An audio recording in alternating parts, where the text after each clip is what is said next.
Tervitan kõiki täna siia kohale tulnud järjekordne Arhitektiliidu vestlusõhtu siis teemal Eesti Vabariik 100 ja avalik ruum. Loodame, et rahvastab vaikselt tilgub võib-olla juurde.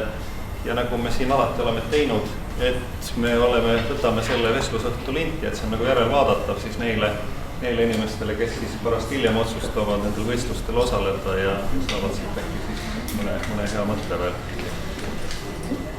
Nii, tänase päeva teemaks on meil siis Elva, Kuremäe, Tallinn, Põltsamaa ja võib-olla siis esimesena hakkamegi siis Elvast pihta, et Elva puhul on meil tegemist siis peatänavaga ja linna tuiksoonega ja loodame, et see saab läbi selle võistluse siis sellise uue hingamise ja võib-olla ka linna jaoks nagu selliseks tõmbekeskuseks ja ma annakski siis sõna Eva Kampsile linnapeale, et ta teeks lühikese sissejuhatuse ja siis kuuleme juba võistlustingimuste koostajad siis täpsemalt, mida siis võistlejad proovitakse. Aga palun.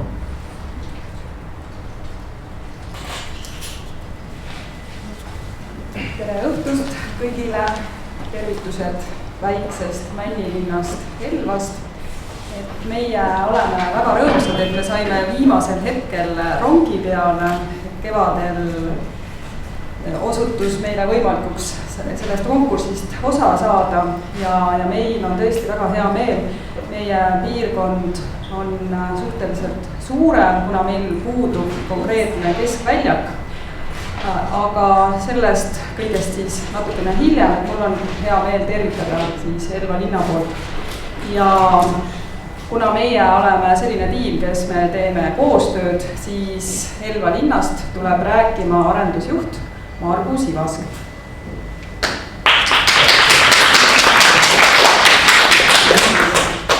Ma ei taha, ma räägin niisama juba. Ei, see läheb linti, selle koos oleks nagu tarvilik, et kuna me lindistame. Tere õhtust. Et väga hea meel on siin täna olla. Väga hea meel, et siin on paar Elva inimest ka. See näitab, et asi on kellelegi korda läinud. Ja mina võib-olla räägiksin siin Elva linnast läbi numbrite. Ma loodan, et need asjad jäävad ülesse ka mingi lingina kuhugi, et inimestel, kes siis hiljem hakkavad tegema tööd konkreetselt meie projektiga, mingisugused numbrid ja asjad oleksid silmad ees. Et Elva linnal on oma unikaalsed näitajad. Kui me vaatame linna pindala, siis me näeme, et see väga suur ei ole kasutuse tihedus, aga huvitavaks teeb asja see, et 40% meie linna pindalast on kaetud looduskaitsealadega ja metsaparkidega, see on üks eripära, ja tegelikult 34% peaaegu on veekogude all. Unikaalne ja huvitav on Elva puhul tema asukoht. Elvast Tallinnasse on sama palju maad enam-vähem nagu on Elvast Riiga ja meie lähedale jäävad veel Tartu 27 kilomeetrit, Otepää 28, Valga 60 ja Viljandi 70 kilomeetrit. Märkisime siin ära 4 sellist või 3 suuremat nagu järve, mis on tegelikult linna administratiivpiirides ja selle lähedusse jääb 17 veekogu. Nii, siin on nüüd väike ülevaade, mis toimub Elva linna elanikega.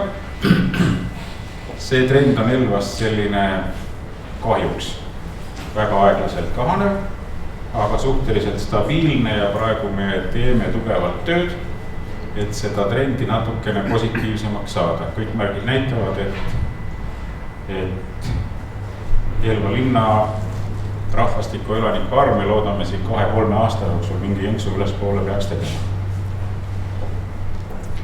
Nii natukene ettevõtlusest registrist leiame, et Elva linnas on 672 ettevõtet, suuremaid tööandjaid ja tõsiselt tegelejaid on nagu 58 ja nendest 26 ettevõtet tegelikult asub kas vahetult või otseselt nagu kesktänava. See on seesama piirkond, millele me loodame lahenduse saada läbi selle arhitektuurikonkursi. 3 suuremat ettevõtet on otseselt kesktänavaga seotud. See on Elva tarbijate ühistu, siis Senströms ja Maxilla. Need on nüüd otseselt ettevõtted, kes tegutsevad kesktänaval Elvas. siin on nüüd tegelikult selline väike spikker ja ülevaade maafondist ja üldplaneeringust. See nüüd on inimesele võib-olla, kes hakkab oma ideed panema, ta saab vaadata, milline see jaotus on nagu olnud, milline on elamumaa osakaal ja milline on muu maa jagunemine Elva linnas. Nii natukene huvi- ja haridusasutustest. Meil on gümnaasium üle 800 õpilasega, 2 suuremat lasteaeda, kokku 358 lapsega muusikakool, kultuurikeskus. Ja kultuurikeskus on meil ka otseselt seotud Kesktänavaga. Meil praegu käib selline rekonstrueerimisprojekt, projekteeritakse tema ümberehitust ja kultuurikeskuse asukoht on ka täpselt Kesktänaval ja nii-öelda sellel tuiksoonel, millele me selle läbi hea avaliku ruumi hakkame lahendust otsima. Nii, siin on siis mõned pildid. See on Arbijärve piirkond, mis ka on nagu võistlusalas olemas. Siin allpool näeme Kesktänava sellist üldvaadet. Ja siin siis on Elva rekonstrueeritud jaamahoone, mis tegelikult ka sellesse planeeritavasse võistlustöö alasse jääma peaks. Et need olid paar pilti ja paar võib-olla sellist huvitavamat numbrit linna kohta. Et ma edasi siis sõna annaksin Kallele, kes tingimustest natuke lähemalt räägib. Aitäh!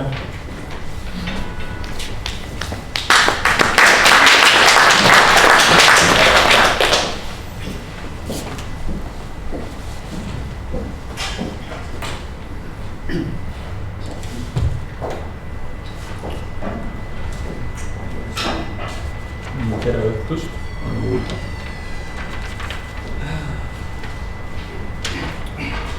Räägin Elva võistlustingimustelt skaalast suurest väiksele.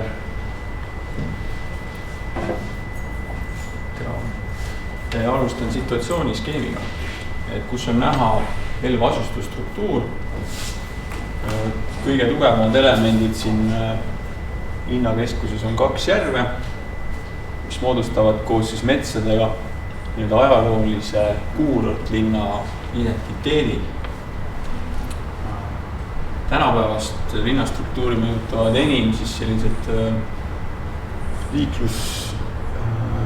liiklusvood või ütleme transiitteed, mis on siis siit vist midagi tuleb või? Tuleb. Palju mugavam. Et siis linna läbivad transiitvood, mis ühendavad siis põhimõtteliselt Valgat Tartuga ja et seda lähemale nagu minnes moodustub sellel teede vahele ja järve ümber selline nagu roheline kesklinna osa.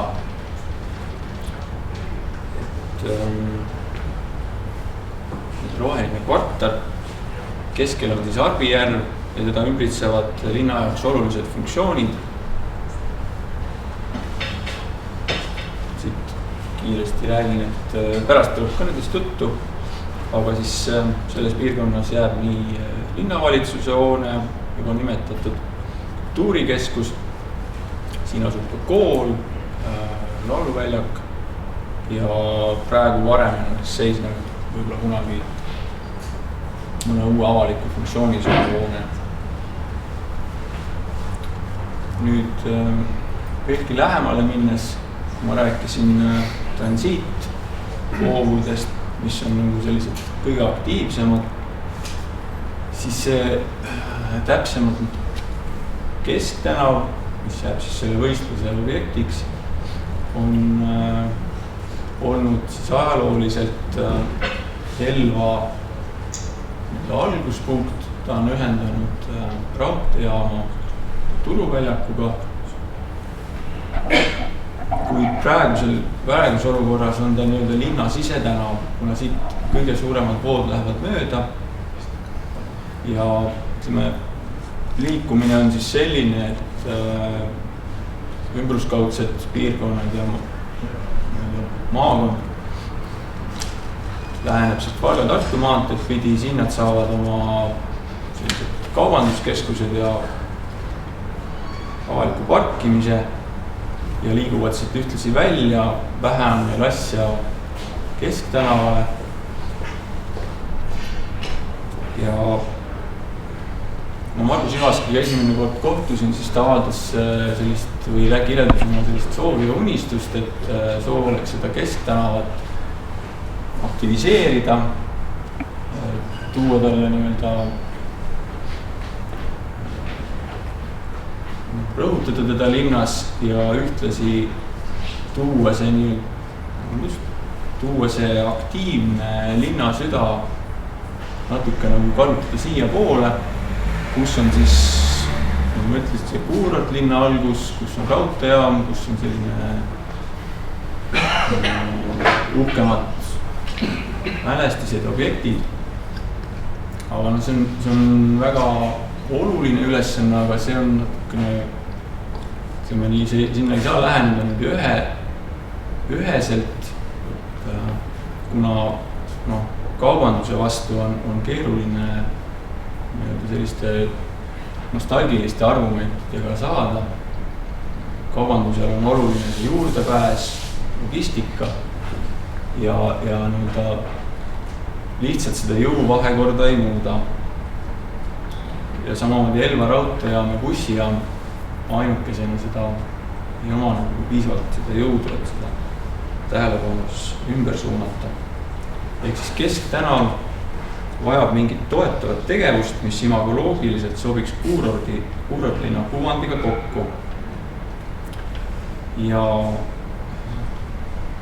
ütleme, ettepanek või selle võistluse fookus võiks olla Kesktänava ja selle rohelise kvartali koosmõju, ehk siis kuidas Arbijärve selle rohelusega toetada Kesktänavat ja siis võtmepiirkonnaks jääb nende vaheline selline ühenduslüli. Siin sellesse jäävad linnavalitsushoone, mainitud kultuurikeskus parklaga ja et eesmärk siis kavandada nii-öelda linnaruumiliselt kvaliteetne terviklik südalinna piirkond.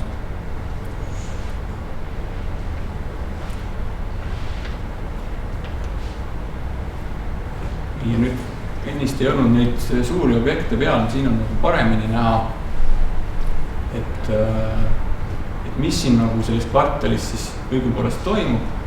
Et juba mainitud need suured avalikud funktsioonid, linnavalitsusklubi, koolimaja, saan aru, et planeeritud spordihoone, juurdeehitus siia poole, lauluväljak ja siin on hetkel varemena seisev, ma saan aru, et üks pakutav funktsioon oli spa, moodustavad ümber selle Arbijärve nagu sellise pärlikee, avalike funktsioonide ja tugevate funktsioonide sellise keti.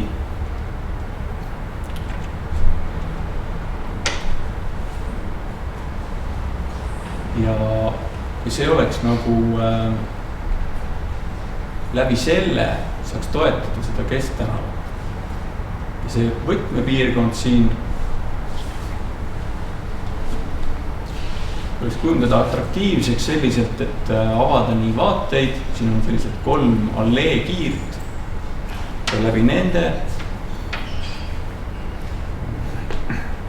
siia luua,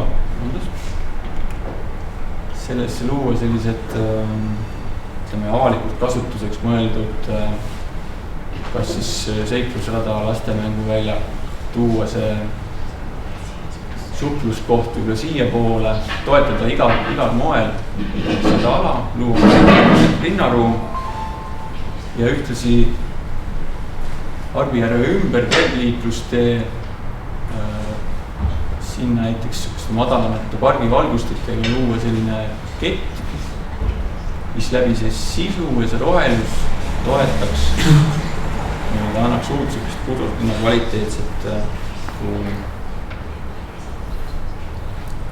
Kesktänava ülesanne või ütleme see võistlusülesanne siis sisaldab sellised traditsioonilisemaid nii valjastuslahendust, mida oodatakse, teekatteid täpsustada, inventari, valgustust ja väikevorme. Ja siin on paar visuaali, mis on nüüd võetud Arbijärve sellest küljest, kus siin on linnavalitsus, siia poole jääb see hetkel tühjana seisev hoone. Konkreetne sündmus on, kas on laat või turg? Kas see foto on vist mõne aasta tagune, ma vaatan siin linnavalitsuse taga on tegelikult üks aktiivne selline spordiväljakute ala, mida siin pildi peal ei ole, jah? Ta oli see vaatesuund, imponeeris mulle. Et seda Elva arhitektuurivõistlus peaks olema vahend siis protsesside käivitamiseks ja selliselt ei peaks võistlejatelt nõudma kõikide probleemide lahendamist.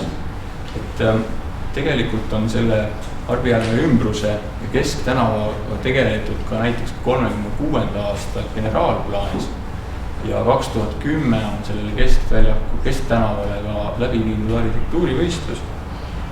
Täna oleme selles osas targemad ja Eesti Vabariik 100 arhitektuurivõistlusel tuleks lähtuda siis praegusest Elva kontekstist ja võimalustest ja näha just neid kohalikke ruumilisi kvaliteete ja toetada neid konkreetsete tegevustega. Ja siin siis samast vaatesuunast suvine pilt, mis näitab umbes seda ruumi. Ehk siis Kesktänav jääb siia. See on see nii-öelda see võtmepiirkond, mis liidab siis Arbijärve ümbruse Võru selle tänavaga ära. See on selline hästi üldine minupoolne kokkuvõte lähtetingimustest.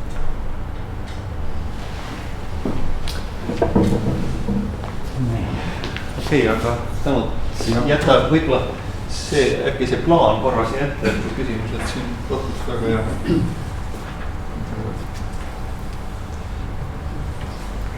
mul seda vaadates tekkis nüüd üks küsimus kohe, et kuidas see siuke tulevane selline liiklus nüüd selles Kesktänava rajoonis on plaanitud, et kas praegusel hetkel on see nagu liiklustänavana ja siin on siis need kõnniteed on suhteliselt sellised kitsad kahel pool, et kas on linnal mingisugune oma nägemus, et mismoodi see liiklus hakkab siin tulevikus siin keskuses käima? Ma võib-olla jah vastan, et see liiklus põhimõtteliselt jääb selliseks nagu ta on, et see eesmärk ei ole nüüd liiklusvoogu mingil moel seal vähendada või suurendada, see liiklus on niigi suhteliselt minimaalne, et pigem on jah.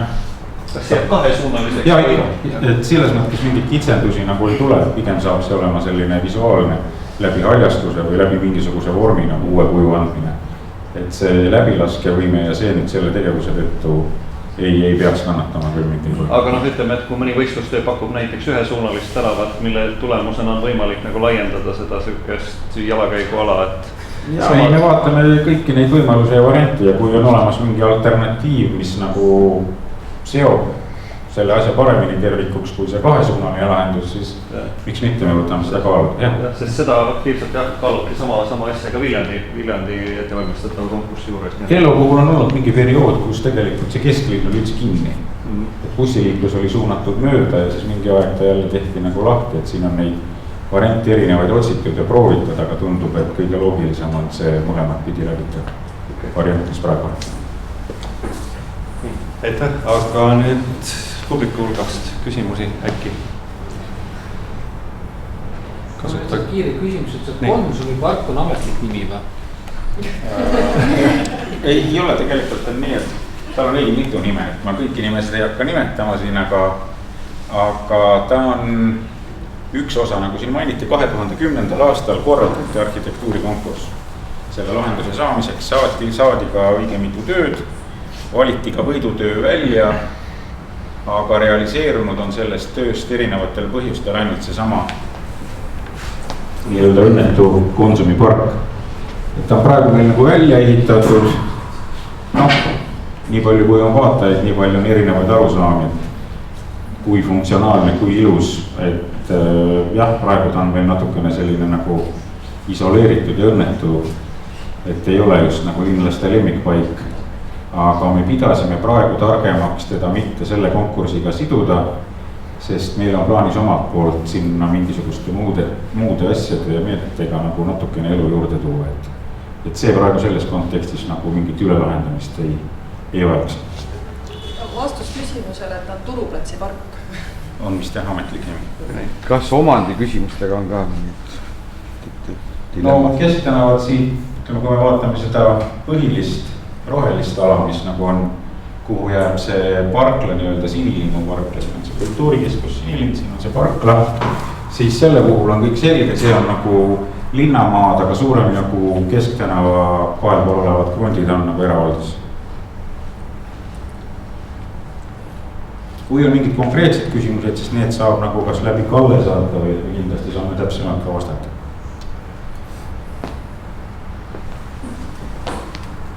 Nii, äkki veel mingeid mõtteid või? Korra oli vist juttu sellest ka, et mingi ühe meetme raames selle raudteejaama ümbrust korrastatakse, et see vist on, see PKT-s oli midagi muud. See on jah selline meede, mis võimaldab korda teha raudteejaama juures olevad parklad, aga see nüüd puudutab rohkem sellist, see on nii-öelda selline asfaldiprojekt, et seal on ka kergelt nagu jalgrattaparkla ja mingit valgustust, aga seal ei ole nagu. Nii, aga nüüd seda, et see samane punane joon tõmmata siit eest ka või mis pärast see raudteejaam nüüd on nagu jäänud sellest alast välja? Ei, me ei pannud ta saab nüüd järgmisel aastal selle parklalahenduse nagu, aga see on aga see disaini pool nüüd, ütleme selle parklalahendusele? Ei, ta on suhteliselt selline, kuidas ma ütlen, ta ei olnud nagu nüüd ette antud lahendus, seal on teatud arv parkimiskohti, mis pidi siis nagu suurenema, see on nagu ära. Aga võib-olla siis tasub selle konkursi raames juba pakkuda selline disain ka sinna?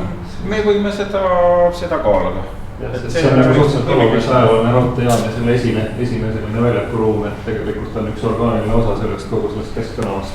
Jah, miks mitte, võtame ideene kaaluda selle ja võib-olla paneme sisse. Okei, aitäh. Kas on vahepeal tulnud mingid küsimusi?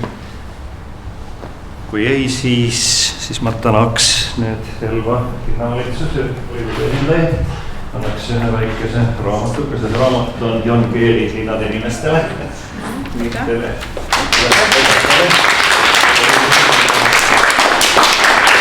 Nii, meie läheme siis edasi.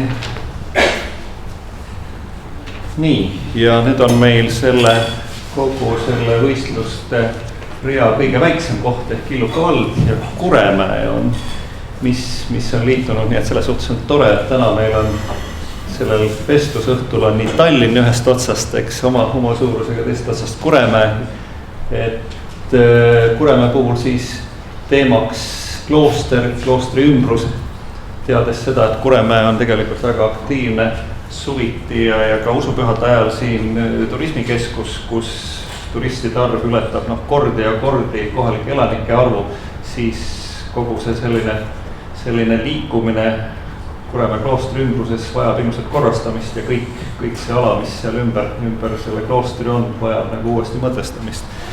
Nii et Kuremäe puhul on volikogu esimees Paul Keskküla meil siin täna lubanud veidikene seda asja selgitada. Annan üle. Nii, ja sellest puldist saab noortega siis edasi. Nii, aga tere õhtust kõigile. Olen täna siin Kuremäed esindamas väga väärikas seltskonnas, mille üle mul on ainult hea meel. Kohe alguseks selline väike interaktiivne moment, et tõstke siis käsi püsti, kes on Kuremäel käinud. Protsendiliselt pole üldse vahe.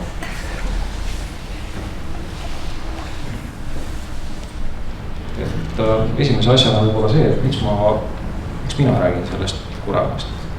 Asi väga lihtne. Peale selle, et olen volikogu esimees, olen ka sündinud ja enamik oma teadlikust elust olnud selle külaga seotud, et tean, millest räägin. Olgu. Edasi tulevad minu slaidid. Aha.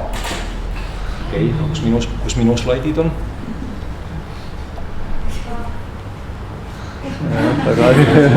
see on küll huvitav. Kuhu te saatsite, ma ei saanud slaide. Okei, aga kuhu me saatsime? Siis tuleb ilmselt ilma slaidideta rääkida. On neid kaasas äkki, saab panna kohe? Põhimõtteliselt, kui te annate mulle natukene hetke aega, siis saab panna küll, jah. Okei, aga siis... Äkki Oliver? Kas siis saame Oliveri vahepeal rääkida nii kaua? Oliver improviseerib natuke siin. Jah, kui nüüd mina rääkima hakkan, siis minu jutt on jah siuke hästi lühike, konkreetne, mis oli mõeldud selle asula üldise tutvustuse juurde, aga samal ajal on selle Kuremäega ka nagu see, et minu arvates et liiga põhjalikult ei tohigi nagu tutvustada, et minu arvates kõik peavad ise koha peal ära käima ja selle reisi ette võtta. See on suhteliselt pikk reis, aga päris mõnus. Ma räägin lühidalt ära selle konkursi eesmärgi. Üldse üks asi, mis on selliste asula konkursside juures selle arhitektidele suunatud lähteülesande kirjeldamine. Ja ma tunnistan, et eriti kui siin on olnud samad jutud meil Viljandiga ja siin erinevad linnad ja kõik, et see lähteülesanne oleks hästi selge, konkreetne ja nii-öelda nagu üheselt nagu aru saada. Et Kuremäega, siis kui me Kuremäel ringi käisime, siis vallal tuleb neid ideid nagu varrukast. Neil on nagu kogu asulaga uued korterelamurajoonid, nagu kõike. Ja see oli täitsa tükk tööd oli see, et kuidas sellest selekteerida siis välja väga selgelt ja arusaadav sükene lähteülesanne arhitektidele. Lühidalt nii, et Kuremäel on klooster, seda teavad kõik, see, mis seal ümber toimub, keegi väga palju ei tea peale Allika. Ma panin ainult ühe pildi siia vahele just spetsiaalselt sellepärast, et ma ei pane palju pilte sinna tingimuste juurde, et siis saavad arhitektid vaatavad pilte, natuke Google Mapsiga sõidavad, loevad tingimused läbi ja siis vaatavad kuskilt mingid lahedaid netist mingisuguseid linnaehituslikke ideid ja siis panevad need kuskil kontoris pühapäeval kokku ja ongi konkursitöö. Ei, minge kohale, vaadake, jalutage ringi. Aga üks pilt sellest kesklinnast on selles mõttes asula keskkohast on hea, et kuskil toimub mingisugune see tuli oli vist see, toimub mingi väike müügilett on ise tekkeline, kuskil on mingid natuke valgustust on parandatud, väike prügi, kuskil on mingi pooleli remondiga kohvik, see on Kuremäe kauplus tänasel päeval. No, siin-seal pargitakse risti-rästi ja see vana tee kulgeb läbi, et see ongi nagu tänase Kuremäe, mida siis otsitaksegi seda ideed selle küla avaliku ruumi lahendamiseks. Edasi, asula iseenesest on lihtne väike, kujunenud selle ühe tee äärde ja siin on üks küngas. Miks ma panen selle pildi ja nüüd selle järgmise pildi on see, et Kuremäe on üsna omapärane. Ma siin nagu rõhutan selle konkursi lähteülesande tutvustuse juures seda, et seal on see maastik on hästi künklik ja Eestis ei ole eriti selliseid kohti. Ja kui nagu niisama seda plaani vaadata, siis võib esialgu tunduda, et noh, ta on kuidas ta on. Kuremäel on täitsa probleemi sellega, et kuidas jalgrattateid teha, sest et on kitsas ja on väga järsk ja leida sükseid häid funktsionaalseid lahendusi, kuidas neid teha. Nii, Kuremäe asula ise, keset asulat on klooster. See koht, milles mul foto oli, on siin keskosa, kus lihtsalt kaks teed ristuvad. See ongi Kuremäe küla, siin on kahe tee ristumine. Kui ma küsisin selle Konsumi platsi kohta, siis see tundus ka olema siuke rahvakeelne nagu nimetus. Mina ei tea selle platsi rahvakeelset nimetust, mina ise ristisin ta Lõunaplatsiks ja tundub, et enamus inimesed saavad aru, millest jutt käib. Kloostrist lõunas asub väike plats, siis on keskosa. Oluline on tee, mis viib Püha Allikani. Püha Allikast ma arvan, et on kõik kuulnud. Seal saab väga tervislikku vett ja saab käia suplemas. Siin on olemasolev parkla, kuna asulasse lihtsalt ei mahu need turistide vood ära, siis tehti asulast välja hetkel Allika tee äärde üks parklaala. ja veel, siin keskel, kohe asula keskel on surnuaed, siin on kloostri võõrastemaja ja siin on üks koht veel, mis on valla kaugemad perspektiivid, mille me siia peale märkisime, et vallal on erinevaid plaane ja mõtteid ja nendest saab täpsemalt kõik rääkida, aga üks, mis on üsna sihuke minu arvates oluline selle konkursiga välja tuua just oma asukoha mõttes, on see teemapark. Ja kui vaadata neid kõrgusjooni, siis ta on tegelikult väga lahe sihuke orukoht, et see asulatee läheb siit nagu Nõlva pealt ja Kuremäe klooster ise siin on mingi 40 meetrit kõrguste vahe, et sellesse orgu on plaanis teha teemapark. Ja nüüd hästi lühidalt ja lihtsalt, olulise asja unustasin ära. On täpselt see sama küsimus, et mida me nagu tahame ja neid ideid ongi see, et kogu asula lahendamises kuni nagu mööblidisainini välja. Ja need on kõik ja siis see konkurss sai ideeliselt jagatud 2, et saab teha nagu 2 planšetti. Üks on need üldplaneeringulised küsimused, mis puudutavad kogu asulat ja lähteülesandes on need välja toodud paar olulist funktsiooni. Üks on uue kaubanduskeskuse tegemine, siis see jalgrattateede lahenduse, parkimist tuleb 4 korda suurendada selles asulas ja mitte niimoodi, et me teeme kuhugile mingisuguse selle Ülemiste keskuse esise parkla, vaid see tuleks kuidagi ideeliselt hästi lahendada. Lahendusi on palju erinevaid. Ja see üks on sellised üldplaneeringulised küsimused ja siis teine oleks konkreetne üks väike ala, mis on siit välja lõigatud, kuhu küsitakse siis sihukest linnadisaini ülesannet. Et see on nagu 2 ülesandega konkurss.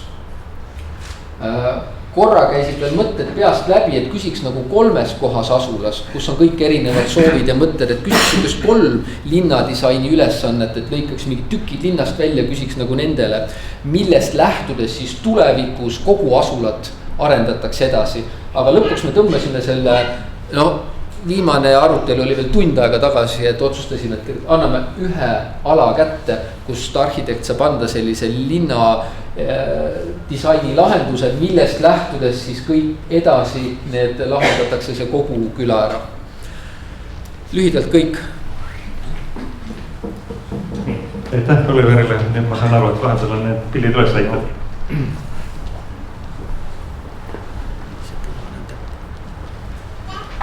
Kas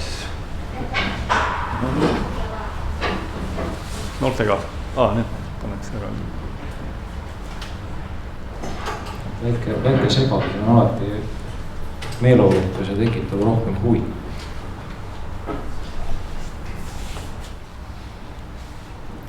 Et kui Oliver ei tahtnud teile pilte näidata, siis mina näitan teile mõned pildid illustreerimaks, aga see ei tähenda seda, et ei peaks kohale tulema. Nii.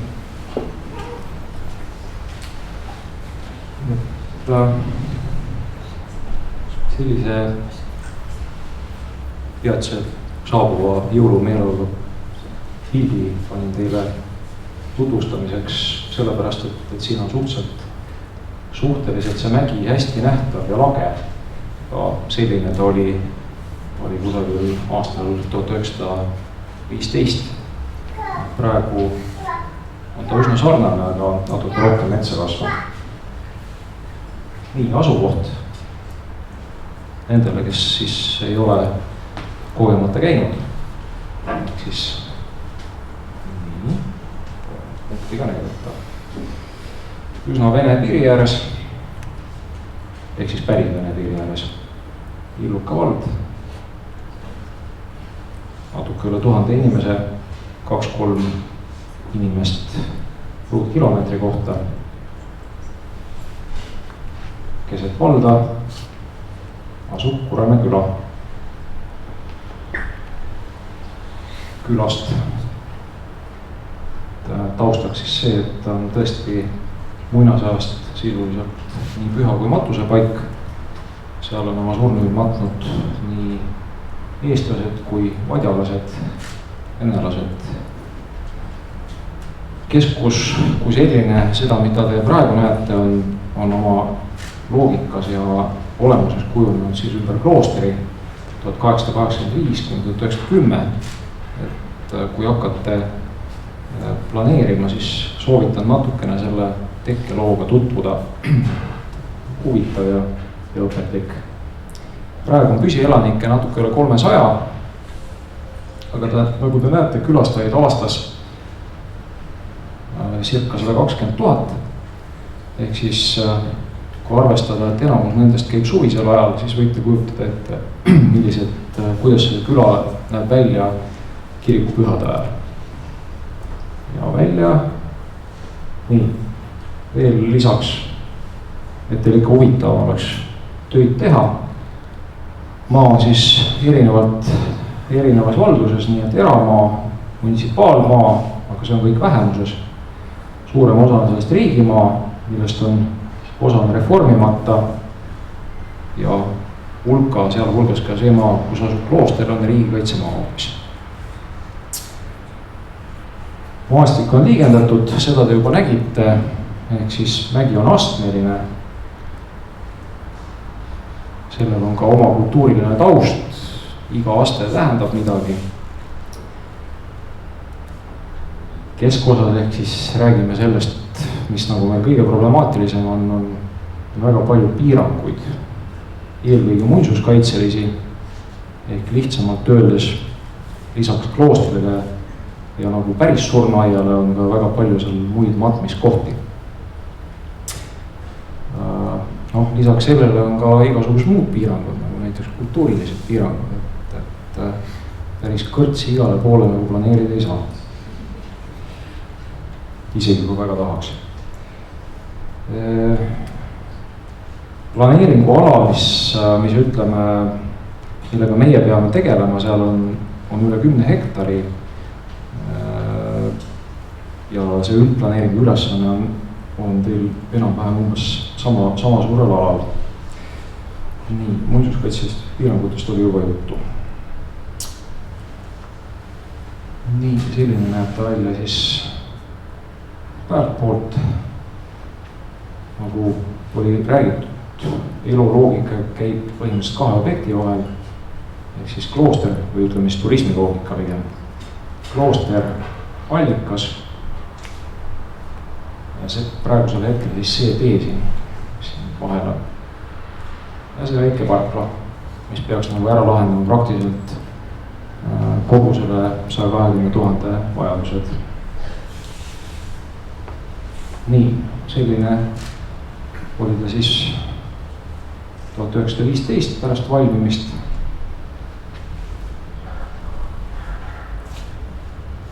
Niimoodi võis ta välja näha 20-ndatel, et rahvast või isegi autosid oli täiesti olemas.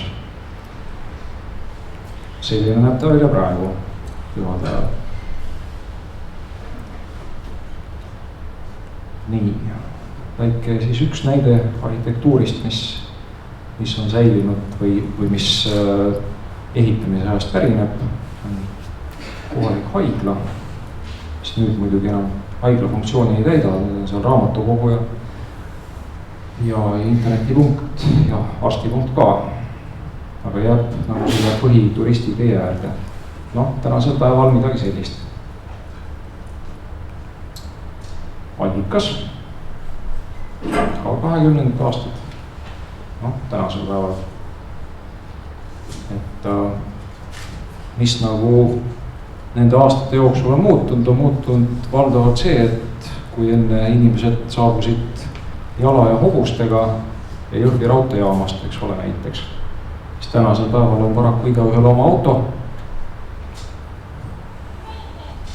Et see on siis nüüd see sama olemasolev parkla. Siin on juba näha, eks ole, et esmapilgul, et ega sinna väga palju suurt ei mahu. Nii, minu arvates on see märk ütleb kõik. Meil oli vahepeal siin sarnaselt Tallinnaga nii-öelda oma menetlusteenistus. Aga ütleme ausalt, et me tegime hoiatusi, me trahve ei teinud, sellepärast et see on suhteliselt näotu, kui ei ole tegelikult reaalselt võimalust seadust täita, eks ole, võtta võtta inimestelt nagu raha. Aga ütleme nii, et kui te näete seda tee laiust siin, siis kujutage ette, kuidasmoodi siin autod peaksid läbi mahtuma. Noh, rääkimata inimestest, kes seegavad. See on siis nii-öelda spontaanne kaubandus, mis seal sellesama olemasolu parkimisplatsi ääres on tekkinud. Iseenesest ju tore, et mingi kaubandus eksisteerib, aga me näeksime seda kuidagi moodi korrastatumatu, paremini korraldatult. Noh, see on siis nüüd nii-öelda meie põhiline see mureala. Ehk siis siin on kõik näha, mis siin on. Nii. Ja see siis aerofotolt või droonifotolt. Ehk siis Jõhvi-Vasknara maantee põhiline liiklus tuiksoon seal. Turist tuleb siit sisse, sõidab parklasse ja nii-öelda edasi läheb jala Allikale või siit Kloostrisse. Praegusel hetkel siis, nagu te näete, üks avalik WC, nii-öelda spontaanne kaubandus, siit hakkab juba nõlv pihta. Noh, ja siis on asula sisene tee, nii-öelda see on see, mida te nägite eelmiselt fotolt. Ehk siis siin on igal pool parkimist keelavad värgid püsti. Aga nagu ma ütlesin, seadus on hea, aga veel parem, kui seda saaks täita. Nii, teine pilt. Sama ala, ütleme siis nüüd juba ligemale Kloostrile, siis sama jalakäijate tee. Siit siis kulgevad sisuliselt läbi kõik turistid ja ka need samad ristikäigud, mis käivad. See on nüüd see sama asula sisene tee. Nüüd on see org, millest oli juttu. Ehk siis miinimumprogramm on see, et ta pargiks raiuda ja siis lisada sinna temaatilisi ajaloo ja pärimusega seotud elemente juurde. Noh, veel natuke parklat, 2 kohvikut, õieti tegelikult 1 toimiv majutusasutus hetkel. Et kõik see on ilmselgelt vähe selle rahvamassi juures, mis seal käib. Vat, et sellised põhilised probleemid ja kui te saate selle konkursi käigus kas nüüd nii-öelda konkreetsete lahendustega või ideedega meid natuke aidata, siis me oleme väga tänulikud, sellepärast et ütleme nii, et me oleme sisuliselt 20 aastat natuke selle kõigega hilinenud, aga parem hilja kui mitte kunagi, eks ole. Et aga praegu on meil need võimalused ja kõige põhiline, mis on tahtmine on olemas. Enne ausalt öeldes üks suurim piirang või suurim põhjus, miks me nagu ei ole sellega tegelenud, on need samad kõik need piirangud, mis ei ole küll kuhugile praegu ära kadunud, aga ütleme nii, et me tegeleme nendega aktiivselt. Et aitäh!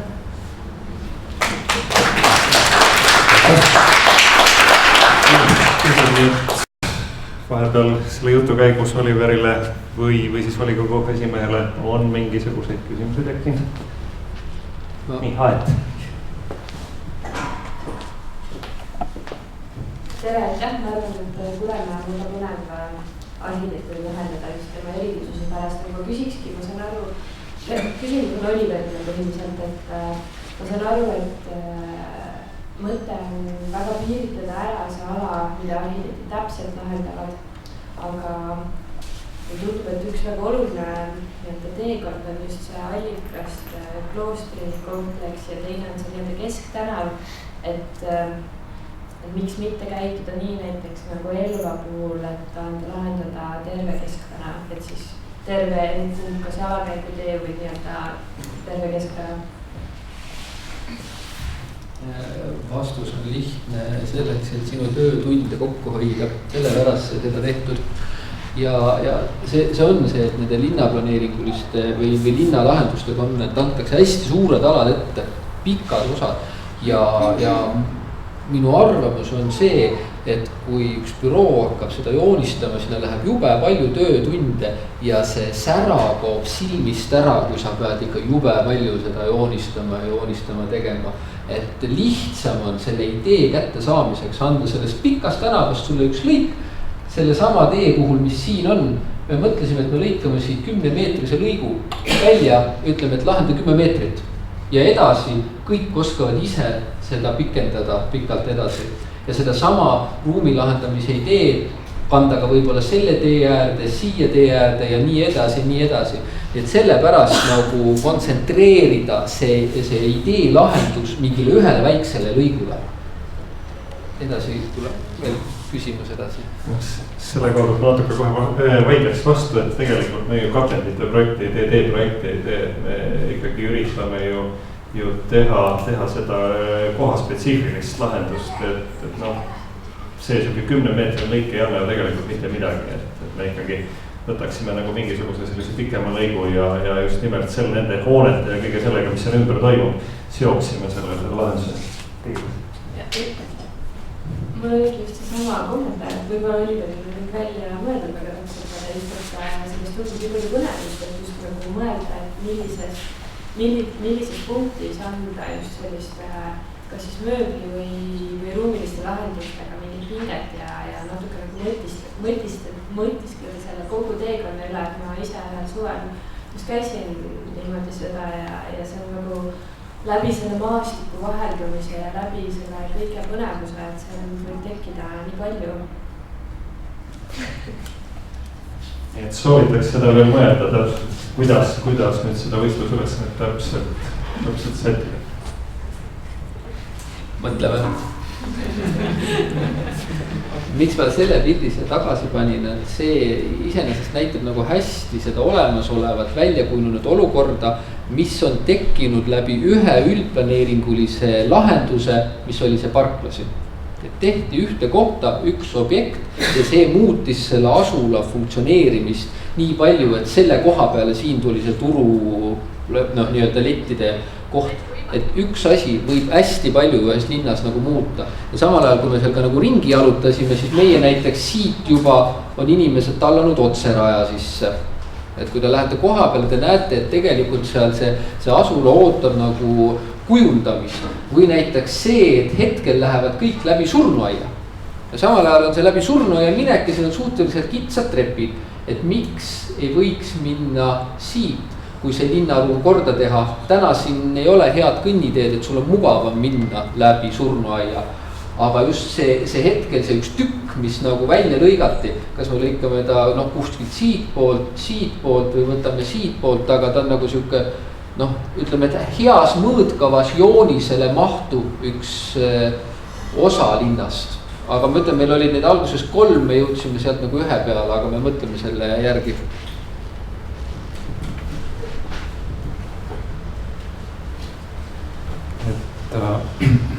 Ühe detaili või millest me ka rääkisime selle nii-öelda suurema ülesande puhul, et kuigi konkreetne lahendus, ütleme, või konkreetse lahenduse küsimine jäi teil teilt nagu välja, aga üks probleem, mis meil on see, et meil on, miks ka seda teed siin väga palju ei kasutata, just nimelt see sama jalakäijate küsimus. Meil on tegelikult nii, et ütleme, et üks asula ots on siin, teine asula ots on siin, eks. Ja nad on nii-öelda praegu käiaks umbes läbi kloostri. Et iseenesest meil on tegelikult ka vaja lahendust, et nii-öelda kuidas mööda seda sama tee äärt nii-öelda nende asulad ka omavahel või asula omavahel kokku siduda. Selline lihtsalt märk. Aga mis puudutab seda sama Oliveri juttu, et kuidas on tõesti võimalik mõne lahendusega ka inimeste käitumist muuta, siis ma ütlen, et ega 30 aastat tagasi näiteks see jalakäijate tee, eks ole, oli keskel ühest otsast kinni ja teisest otsast kinni ja inimesed hakkasid käima hoopis nii-öelda metsateed pidi, eks ole. Et see tee on nii-öelda lahti natuke aega pärast Nõukogude korra lõppu tehti jälle lahti. aga jah, ma arvan, et me peame Oliveriga siis veel natukene nuputama, sest tegelikult see, mis te räägite, ega see on just seesama vajadus, mis meil iseenesest on. Et võimalikult selle konkursi käigus teilt nii-öelda häid ideid rohkem saada. Võib-olla veel vastusena Aadile ka, et siin on 2 maastaapi. Üks oli kogu asula käsitlemine, mis annabki võimaluse seda kogu asulat tervikuna analüüsida. Ja teine on konkreetne linnadisain, et ei ole mõtet nagu niisugusel nagu sillutise kujundust teha kogu asulale, ütleme nagu naljaga pooleks, et sellepärast sai see kontsentreeritud mingi ühte väga kindlasse kohta, aga samal ajal sul selle teise plantseti peal on sul kogu asula käes, mölla. Pigem on sellega, mis põhjused just see konkreetne asukoht on valitud, eks ole, et tegelikult kuskil ei tulnud välja, et miks on see kõige olulisem koht, et mida Kaet mõtles on see, et võib-olla selle planeeringu tegemise käigus selgub, et see kõige olulisem koht, mida peaks nagu täpsemalt näitama, asub hoopis kuskil mujal. Jah, see võib olla nii juhtuda ja teine asi on see, et me räägime tõesti sellest mõttest, et üks koht detailselt, ma kujutan ette sul siis 100 või 50, eks, ja üldplaneering 2000, et sinna vahele jääb veel lõputult erinevaid mõõtkavasid, eks, milles võiks seda Kesktänavat nagu läbi lahendada. Või võib-olla see on kõige tähtsam koht, aga te lihtsalt räägite.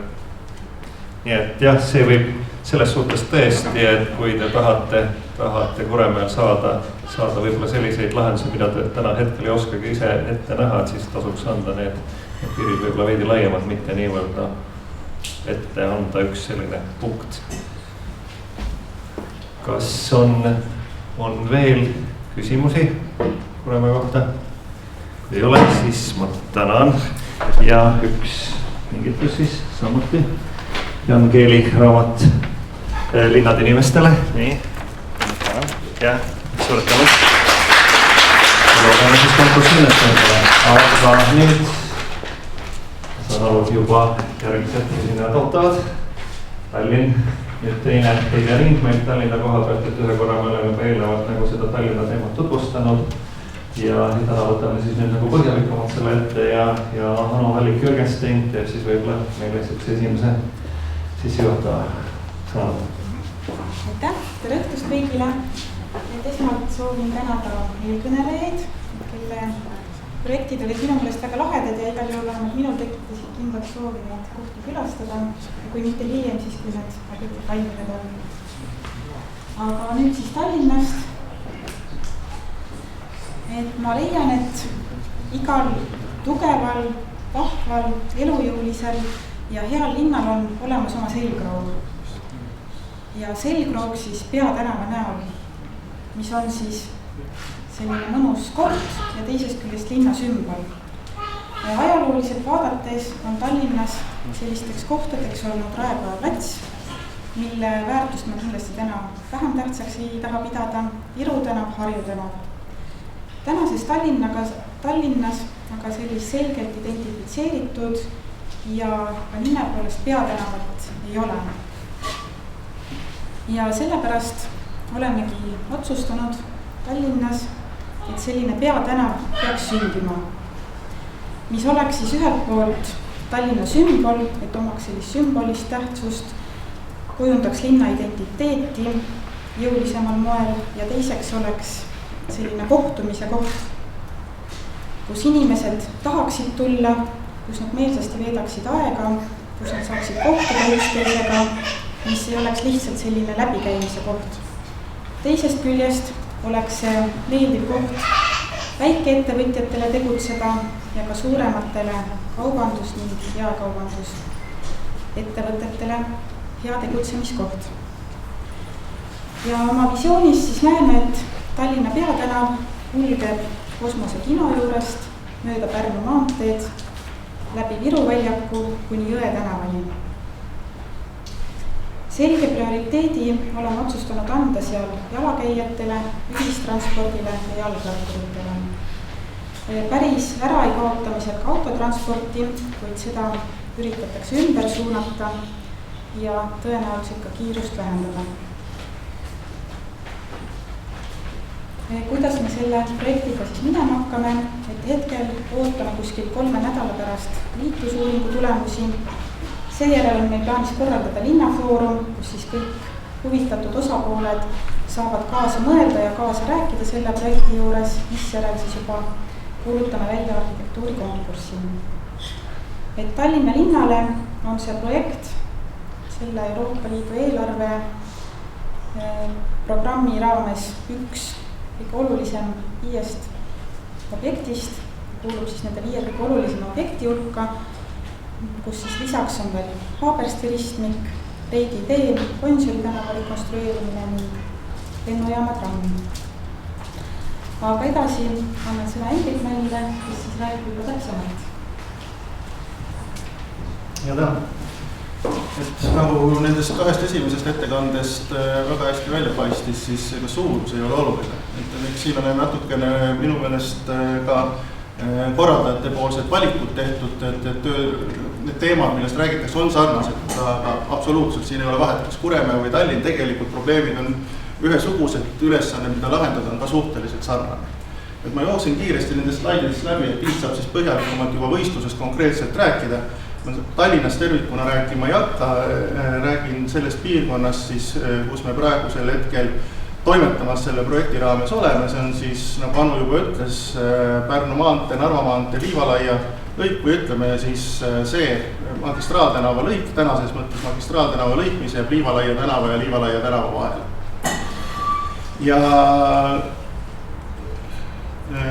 võib-olla kitsamalt, kui vaadata natukene siis Jõe tänavast Vabaduse väljakuni, et see on nagu siis olulisem osa võib-olla sellest alast. Oluline siis on selle juures see, et tahaks saada ühe tänava, mis sobiks tõesti kandma peatänava nime, kus on eelistus jalakäijatel ja kergliiklejatel, kus ühistranspordil on selge eelistus autoliiklusest, kus autoliiklus samal ajal ära ei kaoks ja kus tekiksid ühendused siis üle see magistraaltänava jalakäijatele mugavalt ka ristipidiselt. Ja see tähendab loomulikult seda, et tänavaruum meil on olemas tänasel hetkel, see tänavaruum lihtsalt jagatakse ümber erinevate liikumisviiside vahel mõnevõrra siis eeskujulikumalt tänast pilti arvestades. Et siin ka üks natukene suurem skeem linnakeskusest tervikuna, et siin kõige tumedama musta joonega jookseb siis läbi see peatänava trass ja punasega olulised siis liikluskoridorid, mis kesklinnast mööda viivad liiklust. Et loomulikult tuleb vaadata seda peatänava projekti komplektis teiste arengutega Tallinna linnas, sealhulgas siis Reidi tee väljaehitamisega ja ka arutada tuleb selle üle võib-olla natukene, et kui vajalikuks sellist arengute puhul osutub Rävala puiestee läbi Mure-Pärnu maanteele. Et lõpetada siis see, mis omal ajal Tartu maantee läbimurdega alustatud sai. Ja ühtlasi vaatame ka nende projektide käigus kindlasti seda, et milliseid tänavaid pidi, milliseid trassi pidi siis jookseb ühistransport. Et sellel on ka teine oluline roll, et kui me vaatame täna vanalinna bastionaalvööndit, siis kõige olulisem katkestus tegelikult bastionaalvööndis on just nimelt selles lõigus, mis jääb siis ütleme Viru väljaku ja Vabaduse väljaku vahele. Et on küll Tammsaare park ja Mõsumägi osal keskel, millega tegeletakse veel eraldi arhitektuurivõistlus on Tammsaare pargi jaoks juba toimunud ja praegusel hetkel käivad seal tööd, et projekteerimistööd ja ajakava tõenäoliselt ka selle võidude realiseerimise osas on sarnane Eesti Vabariik 100 ajakavadega. Et oluline jah, on siis tõmmata see bastionaalvöönd kokku selles piirkonnas. Teine oluline teema on just nimelt ühendused teatud mõttes vanalinnast mööda, ehk et see nii ütelda siis Tallinna City pool just eelkõige jalakäijatele hästi siduda sadamapiirkonnaga, mis hetkel on tublis arenduses. ja noh, kui natuke vaadata neid jalakäijate ühendusi täpsemalt, siis need loogilised ühenduskohad iseenesest on olemas, puudu on hulk ülekäiguradasid ja mõnedes kohtades, kus linnaehituslikult võib-olla varem ei ole kõige mõistlikumalt käitutud, seda võib-olla iseloomustavad need kollased jooned siin ehk täna käivad ka läbirääkimised selles osas, et avada siis liikumissuundi jalakäijatele läbi olemasolevate juba megastruktuuride kaubanduskeskuste, et see jääb küll siseruumi katuse alla põhimõtteliselt, aga et saaks need suunad siiski toimima ja ka ülekäigukohad toimima selles tänavaruumis. Et kui vaadata seda situatsiooni tervikuna, siis üks olulisemaid asju, mida kindlasti tuleb käsitleda, on just nimelt lõik Viru hotelli ja siis ütleme seal Foorum hotelli ja endise Postimaja vahel ja Viru väljakut, mis on oluline takistus tänasel hetkel jalakäijatele. Ja ka selline teatud anakronism selles piirkonnas on see, et need kollasega tähistatud päikesele avatud fassaadide pool on tegelikult kõige kitsamad kõnnide lõigud. Et tegelikult selles tänavaruumis loogiline oleks vastupidine olukord, kus just nende väiksepoolsete hoonete ette jääks pigem siis jalakäijale liikumisruum. Ja see on tõenäoliselt üks teema, millele peab võistlusel adresseerima. Natuke siis sellest, jah, et mis siin piirkondades ka varem tehtud on või selles suunas mõeldud on, et see slaid küll näitab seda, mida veel tehtud, mis tegemisel veel on praegusel hetkel, et need samad siis sadamaühendused ärikvartaliga, aga see projekt on praegu käsil koostöös Eesti Arhitektuurikeskusega linnal ja sellele on ka siis saadud mitmed finantseeringud peale, nagu siin juttu oli, et kogu see programm on täna erinevates siis eurorahastuse projektides ühe prioriteedina välja toodud ja see summa, mis võiks tulevikus nende projektide peale kulutada, on hinnanguliselt 10 miljonit eurot, millest 2 miljonit peaks tulema siis Tallinna linnavalitsusele. Et siin mõned pildid siis sellest piirkonnast, et mis meil täna toimub sellel nii-ütelda peatänaval. Me näeme suurt ja lagedat asfalti praktiliselt igal pool. Ruumi on palju, selle ruumiga kindlasti on võimalik üht-teist peale hakata. Ja noh, siin väikese referentsina siis, et Helsingist Esplanadi, et kuidas moodi näeb umbes sama lai tänavaruum välja ühes teises Euroopa peal. Et nüüd korra sellest jah, et mis varasemad projektid siin on, et siin on tehtud päris mitmeid visioone. Et siin on üks näide siin arhitektuuribüroo Kosmose 2004. aasta nägemuses selle piirkonna jaoks, et kuidas järk-järgult autoliikluse käes olevat tänavaruumi kokku tõmmata ja vabanev ruum anda siis kergliiklusele, mõned visioonid. Kui 2007. aastal ma asusin tööle peaarhitektina Tallinnas, siis nende nii-ütelda inauguratsiooni intervjuude käigus oli avaliku ruumi teema üks olulisemaid teemasid, mis sai tõstatatud ja sealt kohe sai mindud edasi ka ühe projektiga, mida sai tehtud siis tookord koos Urban Margiga. See oli seesama sadamaala ühendamine tegelikult Tallinna kesklinna osaga, sellega valmis selline struktuurplaani projekt.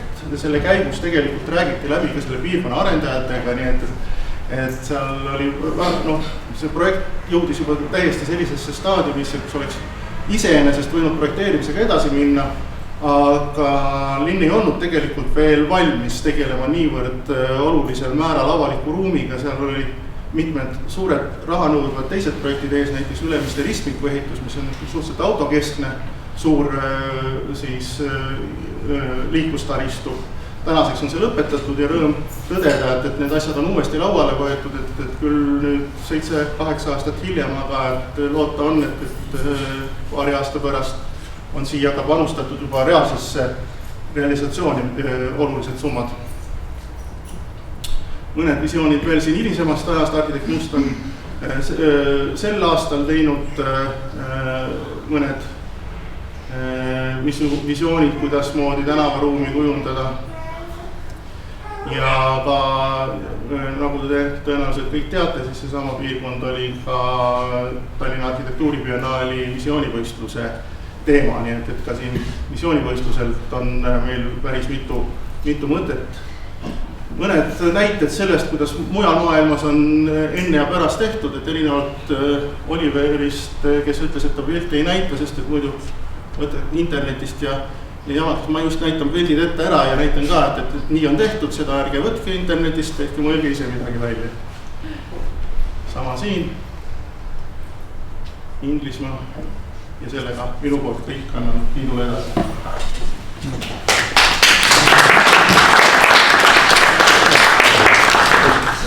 Tiit Silt, siis võistlustingimuste koostaja.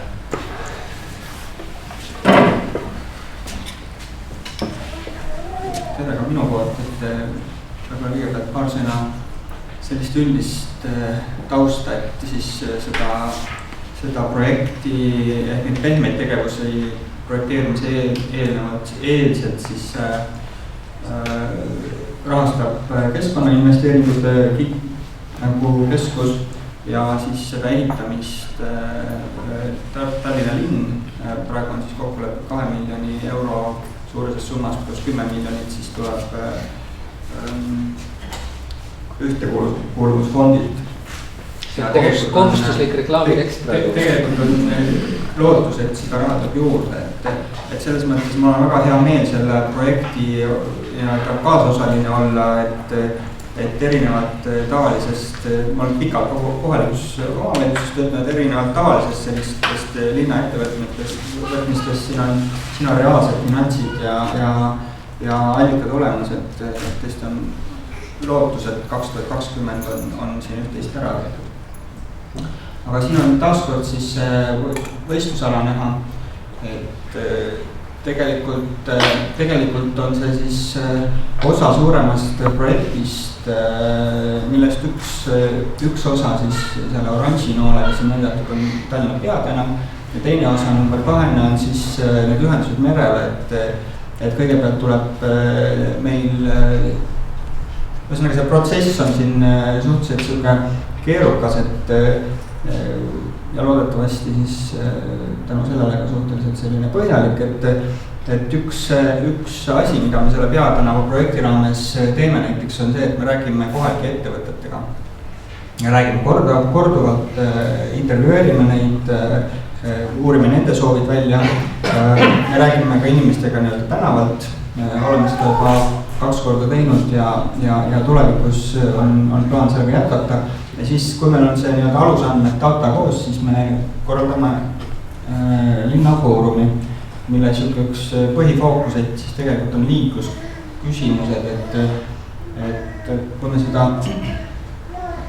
ja siin on üks sarnane skeem, nagu Hendrik juba näitas, et põhimõtteliselt siis peatänava, mis see peatänav nagu teeb oluliselt on, et tegelikult ühendab Tallinna bastionaalvööndi tervikuks, kui seni on seda linna siin kesklinnas planeeritud või mitte planeeritud, vaid lihtsalt ehitatud järjest suuremaid autoteid, mis on siis vanalinna, mis on tegelikult ju Tallinna selline Kuremäe klooster, et selle ümber kõik käib tegelikult, et vanalinn on siis uuslinnas tegelikult nende magistraalide kaudu siis suhteliselt lihtsalt ära hakitud ja ära lõigatud, siis selle projektiga me sooviks seda olukorda muuta.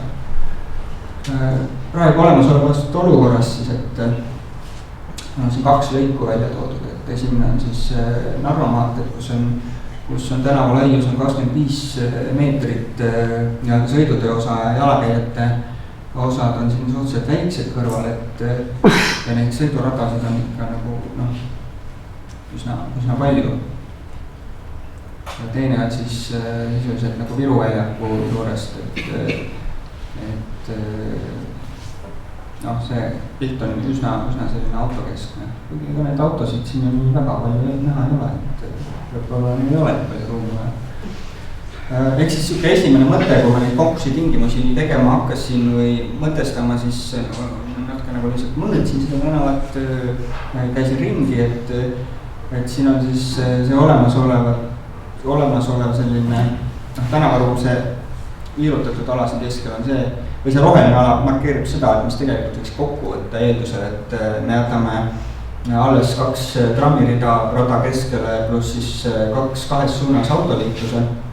Aga tegelikult peatänava selline fookus ei peaks olema nagu üldse mõtlemine nagu selle automagistraali keskelt väljapoole, vaid pigem tuleks mõelda sellele, mida me siin ääres näha soovime või kuidas seda ruumi käsitleda ja kellele see mõeldud on, kuidas see funktsioneerib ja pigem siis jätame rasketranspordile nii palju ruumi kui jääb.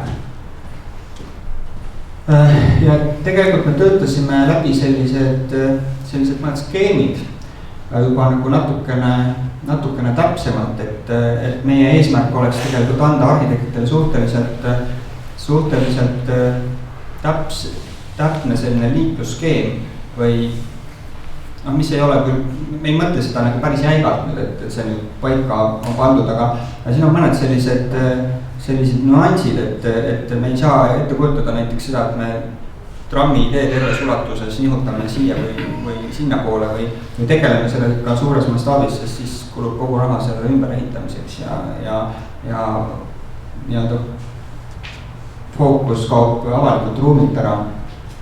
Aga siin on siis välja toodud mõned sellised olulised postulaadid, millest me nagu lähtume ja mille kohta mul on mõned näited välja toodud, et kõigepealt siis turvalisus on oluline peatänaval, ruumi kokkuhoidlik kasutamine on oluline, prioriteet on ühistranspordil, prioriteet on jalakäijatel, prioriteet on jalgratastel ja kohalikel ettevõtjatel ning peatänavat peavad saama kasutada kõik inimesed, et peaksid need lahendused olema sellised madalate äärekividega või ütleme, siin on nagu erinevaid aspekte, põhimõtteliselt sellist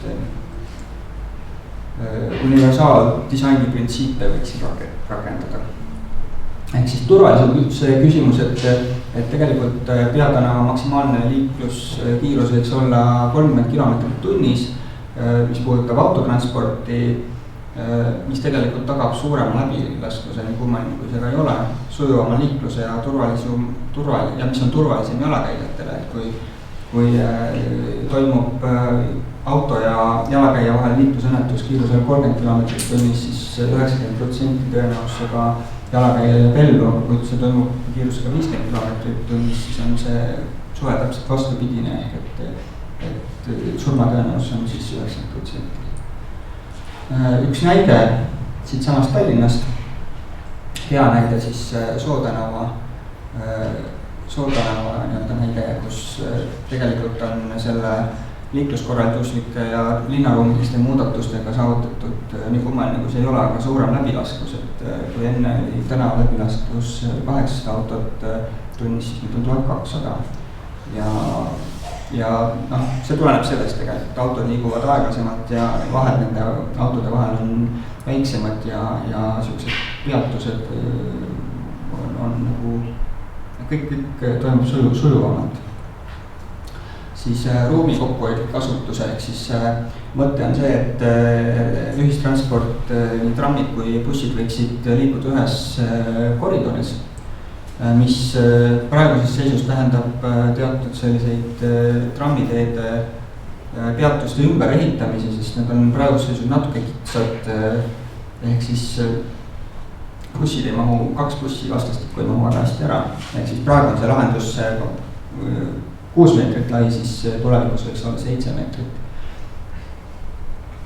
Siis prioriteet on jalakäijatele ehk me räägime sellest, et me võiksime kasutada kus võimalik tõstetud ristmikke ülekäikude vahepeatänaval, mis praegu on 400, kohati 500 meetrit, võiks olla maksimaalselt 100 meetrit või 100 meetri ringis ja me räägime tegelikult ka sihukesest nagu foorita lahendustest, kus see vähegi võimalik on.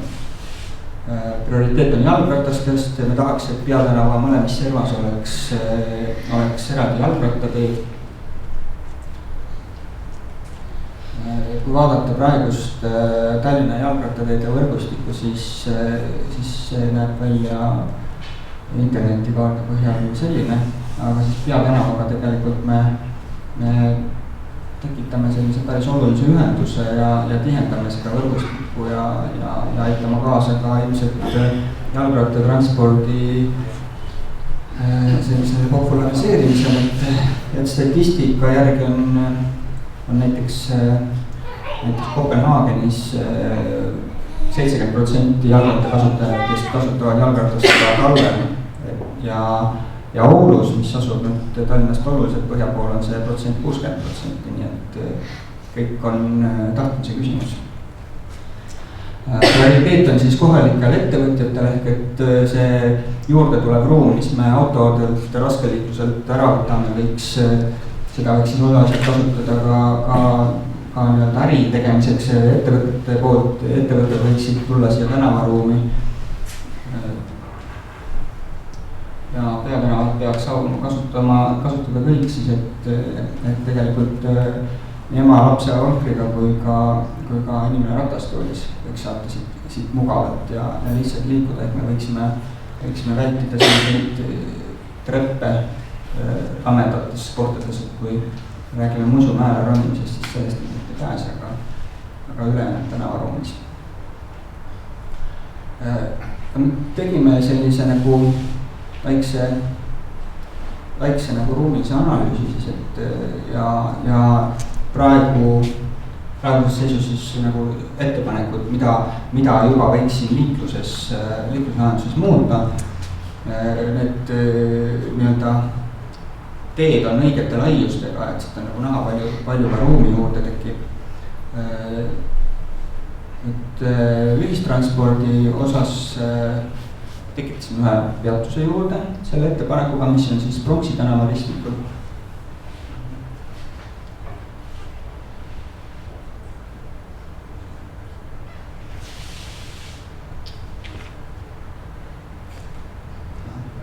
Siin. Me selle tekitasime siia juurde, siin on vahe praegu Tallinna Ülikooli ja siis Hobujaama peatuste vahe on päris suur, see on peaaegu kilomeeter. Et praeguses seisus siis selles ettepanekuga on peatused jaotatud circa iga 400 meetri tagant on üks peatus. Ja siis Viru keskuse ja Rotermanni kvartali vahel on tõstetud Hobujaama peatus siis teiselt poolt siia üle ja sellel on ka nagu mitu eesmärki, et tegelikult Viru keskusega siin räägitakse läbi ja Viru keskus vist on ka nõus sellega, et nad tegelikult võiksid avada ühe oma jalakäijate väljapääsu siis Viru väljakule ja siit tekib selline Rotermanni kvartali nii-öelda jalakäijatel liiklust tugevdav teelik. Siis kolmas peatus, selle me oleme nihutanud siis Musumäe eest Estonia ette ja siin on üks selline huvitav, miks me seda nagu tegime, üks asi on nüüd nii-öelda nende ühtlaste vahede küsimus, aga teine on see, et kui sa joonistad sellise peatuse välja, mis meeldib liiklusspetsialistidele, siis see näeb välja umbes selline, see on laiem kui olemasolev asfalttee. Ehk siis jalgrattateest jalgrattateeni vahemaa on 23 meetrit, et ta lihtsalt ei oleks mahtud Musumäe ette väga hästi ära. Aga need on tegelikult mõnes mõttes sellised detailid ja nüansid, et ma usun, et selle peatuste täpse lahendust nüüd väga jäigalt siin ette ei panda, et siin on võimalikud erinevad stsenaariumid siiski. Ja siis meil on nagu nii-öelda seda peatänavat analüüsides mõned sellised konkreetsemad ettepanekud või mõtted, millega arvestada, mida rakendada, et kahtlemata kõige üks olulisemaid kohti on Viru väljak. Viru väljaku selline liikluskeem, et selle koha pealt meil tegelikult ei ole hetkeseisuga väga head sellist lahendust välja pakkuda või sellist lahendust, mida saaks teha ilma valgusfooridega näiteks. Aga näiteks üks oluline küsimus, millega me praegu räägime kultuuriväärtuste teenistusega läbi, on kultuuriväärtuste ametiga, siis on Musumäe integreerinud selle peatänavasse nagu natukene suuremal määral, kui praegu on, et siis me ei lubata siin ilmselt kaevata küll, aga me loodame, et lubatakse ikkagi teha siin ruumilisi muudatusi, rääkides siis kas või treppidest, mis Pärnu maanteelt siis võiks Musumäele minna. Siis üks selline teema või funktsionaalne ettepanek, mida Kommunaalamet siin tegi, on see, et võiks tekitada sellise jalgrattalaenutuspunktide võrgustiku, ehk need laenutuspunktid on siin kindlasti teema, kaetud jalgrattaparklad on teema. Ja loomulikult siis tuleb arvestada erinevate selliste juba olemasolevate lahendustega, et Viru tänaval näiteks praegu juba konkreetse projekt on kinnitatud ja vist juba ehitamisel ja projekteerimisprotsess käib ka Tammsaare pargis.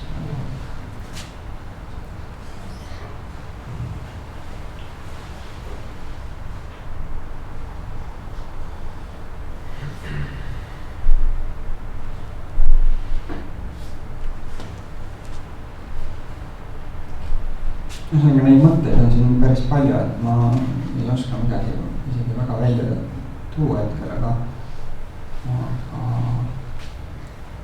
mõned pildid. Et kindlasti nagu siin eelmal pool mainitud, võiks peatänava olla koht, mis ei oleks lihtsalt kiire transiidi läbilaskmiseks, vaid kus oleks ka kohti ja võimalusi lihtsalt aja veetmiseks, kohvikuid, kus võiks olla istumispaiku iga 50-100 meetri tagant ja erinevaid linnaruumilisi atraktsioone. Ja ka haljastus on teema, et võib-olla mitte niivõrd Pärnu maanteel, aga kindlasti Narva maanteel, kus selleks on rohkem ruumi ja seda olemasolevat haljastus ka praegustes seisus aga ei ole. Ja minu poolt kõik, aitäh.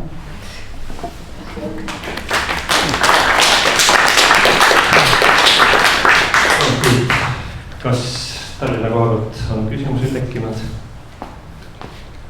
Vaikus kõik võttis nii põhjalikult, need tingimused võtsid sõnatuks. Mis on need tähtajad siis või kuidas, kuna siis Tallinna võistlust on oodata? Plaan on enne aasta lõppu välja kuulutada ja ilmselt siis võistluste laekumine võiks olla kuskil märtsis, et 3 kuud jääks töö tegemiseks aega. Mul on üks küsimus. Kas võiks nii ilusti ära lahendada, mis need võistlejad ootaks nagu katentit ja väikevormid kõige? Ma arvan, et katendid ja väikevormid on tegelikult peatänava imidži kujundamisel oluline osa, et märgib kas või Rio de Janeirole, kus on mida nagu tuntakse märgiliselt lausa. See on küsimus, mis see nagu koog? Ei, see on oluline, aga tegelikult on ka sellised funktsionaalsed küsimused, seesama jalgratta küsimus, äride linnaruumi tulemuse küsimus, selleks nagu ettepanekute tegemine. Ja ma ütlen ka ausalt, liikluslahendus ei ole praegu paigas tegelikult, et seda protsessi läbi viia, siis tegelikult meil on plaanitud selline asi, et seda liikluslahendust võiks moduleerida linnas natuke laiemas plaanis ja siis kas Stratum või ka projekt hakkab ilmselt seda tegema ja me lahendame läbi põhimõtteliselt ikkagi 3 stsenaariumi, et nagu selleks linnafoorumi ajaks oleks meil võimalikult palju sellist alusandmestikku, mille põhjal siis otsused võtta, et see, et siin oli nagu selline liikluslahendus välja jooniselt, võib-olla hoopis pannakse see tänav üldse läbivale liiklusele kinni ja ütlemegi nii. Aga seda ootust või see juba selge väljuna võistlust või no kuidas teile tundub, et mina isiklikult arvan, et see võiks nagu olla otsustatud enne, sest muidu on see, et väga suur tõenäosus, et see aur läheb selle liikluslahenduse väljatöötamisele. Et tegelikult liikluslahenduste vahel valimiseks, mitte nagu muu ruumiga küsimus. Jah, et tegelikult on tegelikult väga raske kohad ära lahendada, et Viru väljak taaskord jälle on, et võistlusi tingimustes on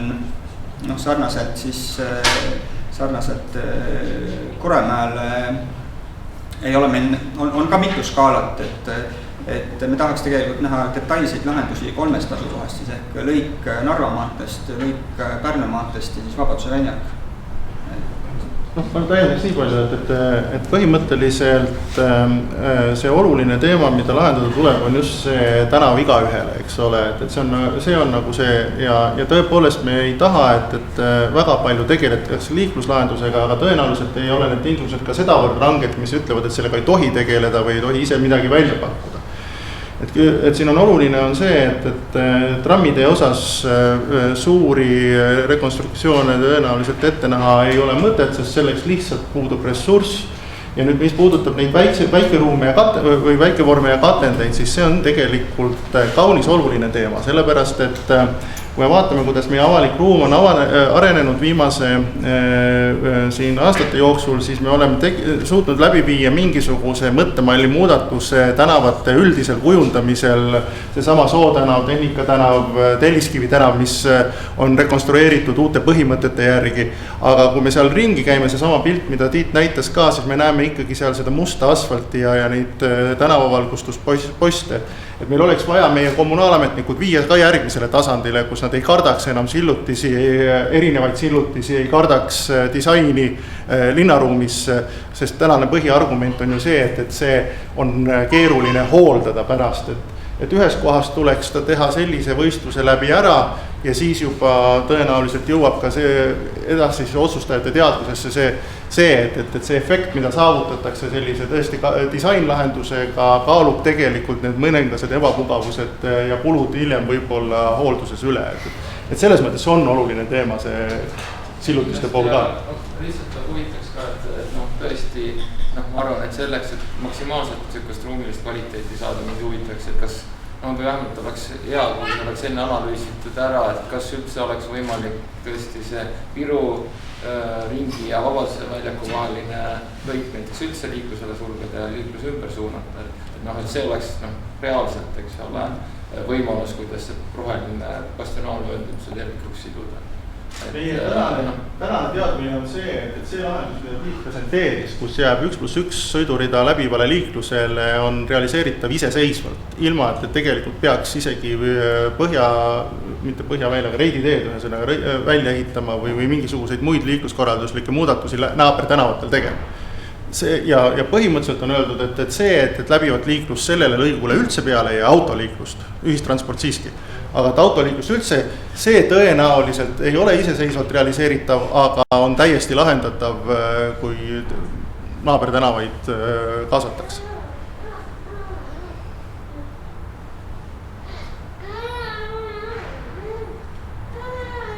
Nii, veel küsimusi rahva hulgast.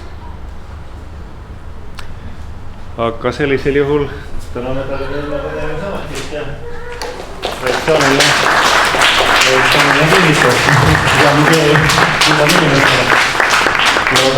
Ja on läbi ka Porto Franco ja siis Andres Telvasini vaidlustest.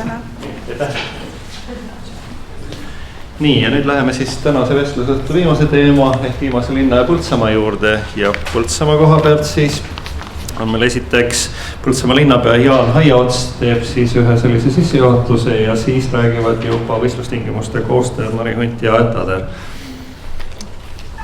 Nii, annan mikrofoni ka. Aitäh. No sellist olukorda nagu siin pildil on meil Põltsamaal ei ole.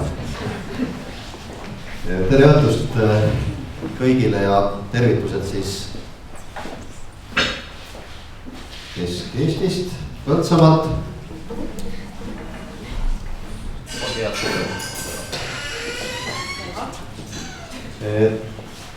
Kõigepealt ma tahan öelda suured tänud Arhitektide Liidule, me oleme siin juba teisel katsel. Me oleme juba korra natuke startinud, ütleme. Ja mul on hea meel, et Arhitektide Liit tahab väärikalt tähistada Eesti 100. sünnipäeva ja on ju mida tähistada. Aga nüüd siis Põltsamaast. Siin on mõned andmed Põltsamaa kohta ja Põltsamaa on siis tegelikult üks väikelinn keset Eestit ja tõmbekeskus tegelikult kuskil 15 000 inimesele. Endal meil linnas on circa 4200 inimest. Ja pendelränne on niimoodi, et ütleme pool töötajaskonnast käib meile linna sisse ja teistpidi teatud hulk liigub välja. Meie väga olulised on siis tootmisettevõtted juba Eesti Vabariigi esimesest perioodist, kui nad käivitati, kui see on siis kõigile praegu tuntud Põltsamaa Felix, E-Piim, erinevad puidu ja metalliettevõtted. Loomulikult ei saa üks linn elada ilma lasteaedade, koolidjateta ja siis ka huvitegevuseta. Ja mis ma siis veel ütlen? Ma panin see endale midagi kirja ka, et mul meelest ära ei lähe. Et kui ajalooliselt Põltsamaad vaadata, siis on ta kunagise Mõhu maakonna keskus oli. Ja Põltsamaa puhul võib öelda ka seda, et ajalooliselt on ristunud erinevad sõjateed. Ja iga suurema sõja ajal, mis Eesti territooriumil on olnud, on see linn parasjagu tümaks tehtud. Ja ka nii juhtus tegelikult teisel maailmasõja ajal, kus praktiliselt 80% linnast hävis.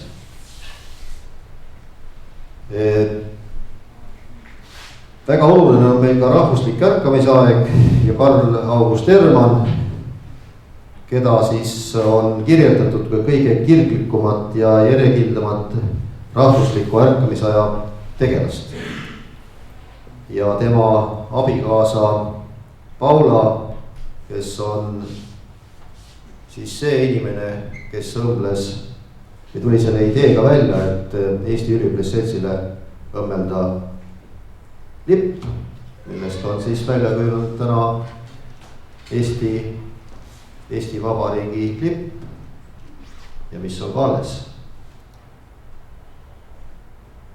Ja võib-olla veel mõned märksõnad Põltsamaast, et kui siin Elvast jutt oli, siis Elva vist oli ka Riia kubermangu all kunagi. Vähemalt Põltsamaa oli kuni 1917. aastani kuulus Liivemaa kubermangu alla ja kõik asjaajamine käis Riias. Nii et Eesti Vabariigi loomisega pöördusid asjad õigemini küll Vene valitsuse viimase siis ajutise valitsuse otsusega hakkasid asjad muutuma ja võib öelda, et kui Eesti Vabariik välja kuulutati ja maareform tehti, siis hakkas Põltsamaa mürinal arenema.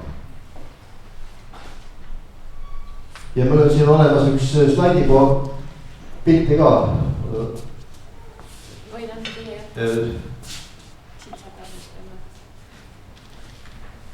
Et siin on siis, siin on siis näha meie see kesklinna ala. Tegelikult väga oluline Põltsamaa jaoks on Põltsamaa jõgi, mis jagab Põltsamaa nagu kahte ossa. Tänased põltsamaalased enam ei pea oluliseks, et ennem oli tegelikult Vana Põltsamaa, mis jäi siis siiapoole, kus on lossikompleks. ja siis teisel pool on Uue Põltsamaa. ja planeeritav ala jääb siis Uue Põltsamaa osasse, siin on sild, mis siis ühendab kahte linna poolt ja tegelikult ka ühendab meie teisi omavalitsusi. Et ööpäevas on siin circa, siis on 4000 kuni 6000 autot kihutab siit üle. Ja siis see ala on niimoodi joonistub siin linnas. Ja tänasel päeval on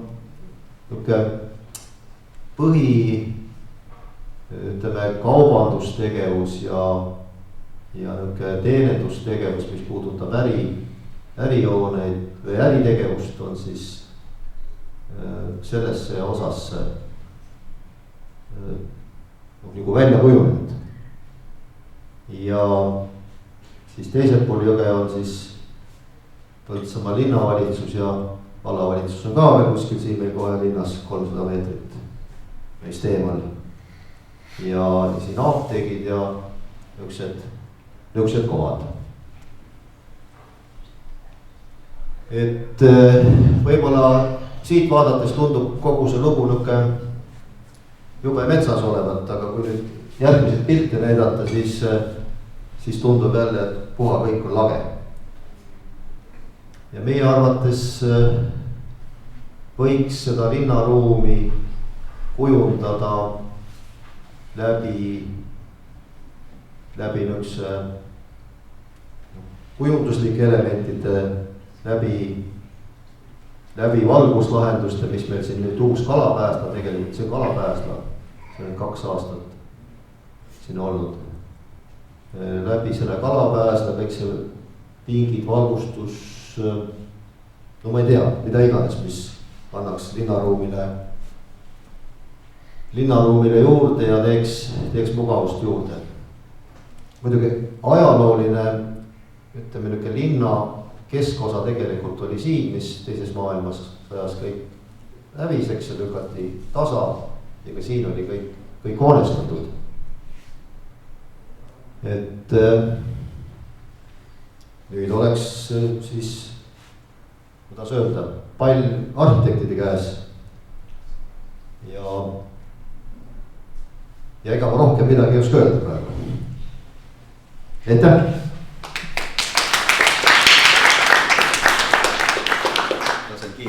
Lasen veel kiiresti mõned pildid ka. Nagu näete, puha lage nagu tundub kõik.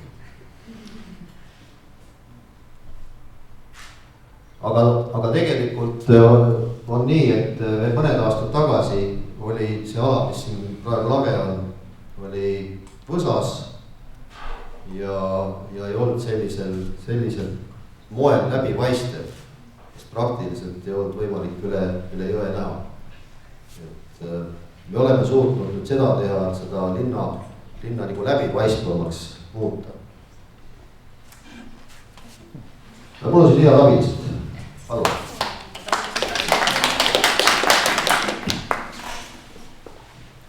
Nii, aitäh Jaanile.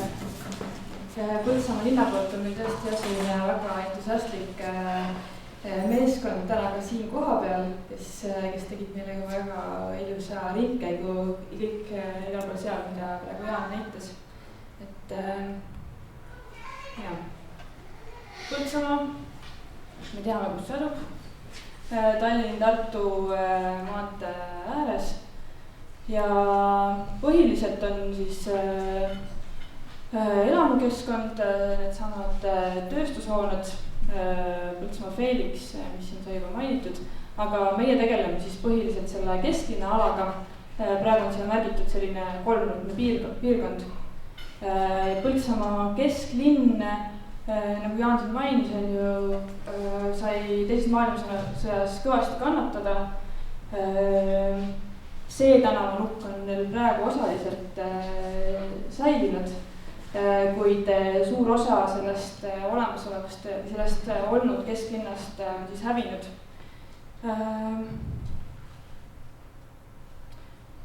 ja kui tulla vaadata seda võistluspiirkonda, millele me siis täpsemalt keskendume, sama kolmnurkne ala ja siin ümberringi on tegelikult kõik funktsioonid olemas.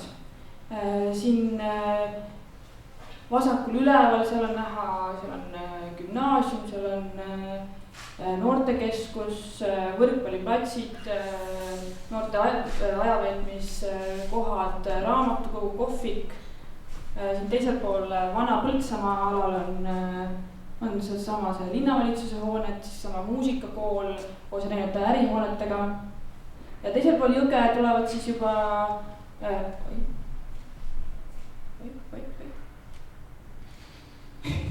no natukene fantasi ikka.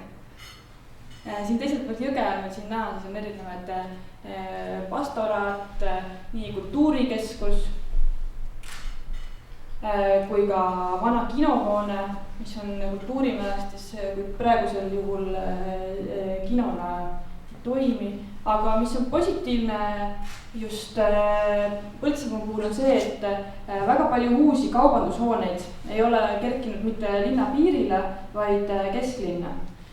Siin on Selver, siin on Maxima, praegu asub siin ka Konsum ja plaanitakse ka uut Konsumit siis siia krundile. Siis kõik tähtsamad kaubandushooned on olemas kesklinnas, mis tagavad siis pideva inimeste liikumise.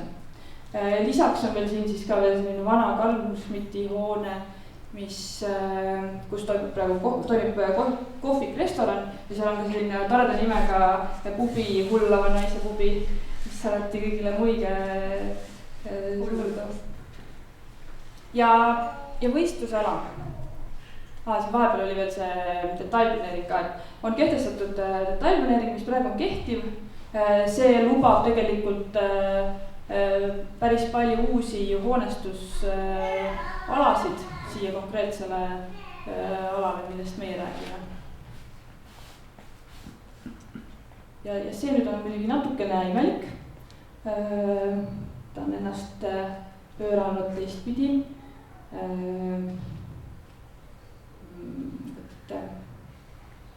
Vaatame siis selle kaardi pealt uuesti.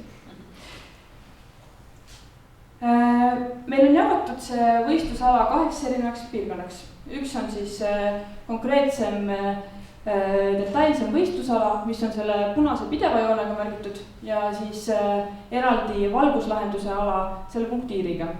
Ja millest täpsemalt räägiks siis kõigepealt on nii-öelda Kuperjanovi tänava alguses asuv turuala.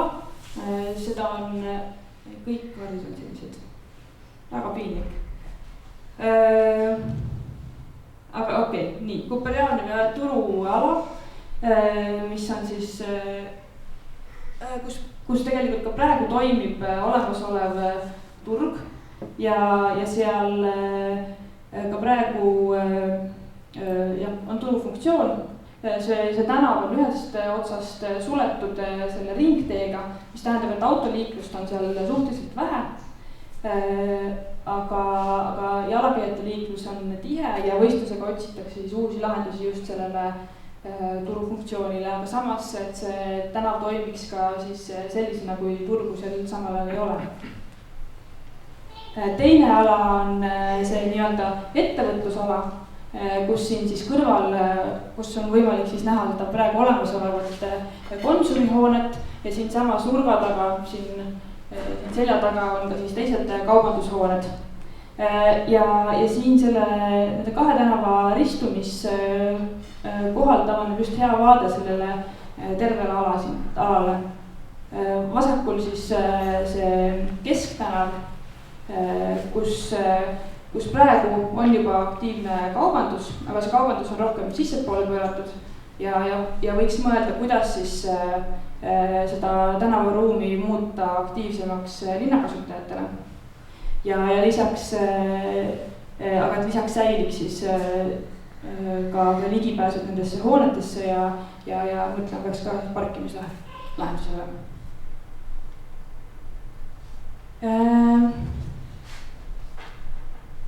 seesama Kesktänav liigub edasi siis selle Silla tänavani ja see Kesktänav läbib seda olemasolevat Roosisaart. See Roosisaar, nagu siis ennem sai juba mainitud, sai kõvasti kannatada teises maailmasõjas ja see oli ennem tugevalt hoonestatud, kuid praegu on seal siis põhiliselt haljastus ja seda katavad siis põhiliselt kuskil 2000 roosisorti oli vist umbes niimoodi, see on vist Baltikumi kõige suurem roosiala. Ja selle üle on põltsamaalased ise väga uhked ja see jalakäija liiklus toimib seal väga hästi. Seda ala läbib praegu olemasolev asfalttee. Ümberringi on sinna küll mõeldud või tähendab ka projekteeritud ja juba ehitatud selline mõnusam pargiala, kuid selle võistluse raames peaks just mõtlema, kuidas seda läbivat teed siis paremini lahendada.